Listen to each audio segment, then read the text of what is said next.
ഞാൻ ഒരിക്കൽ പോലും സങ്കടപ്പെട്ടില്ല. കാരണം വ്യത്യാസ നശിച്ചു പോകേണ്ടവരല്ല നമ്മൾ, മറിച്ച് നമ്മൾ യേശുവിന്റെ കുരിശിനെ ഹൃദയത്തിൽ ഒരുപാട് കുറച്ചു കയറും. പക്ഷേ ആ അമ്മ ഈശോയുടെ കൂടെ നിന്ന് കുരിശിന്റെ പാതയിലൂടെ പ്രവർത്തിക്കണമേ.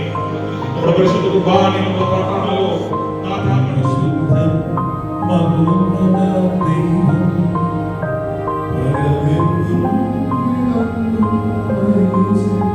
അവിടുത്തെ നോക്കിയവരൊന്നും വിചിതരായിട്ടില്ല. സ്നേഹത്തോടെ കണ്ണുകൾ ഉയർത്തി നമുക്ക് ഈശോയെ നോക്കാം. അവിടുത്തെ നോക്കിയവരൊന്നും വിചിതരായിട്ടില്ല. അവിടുത്തെ നോക്കിയവരെ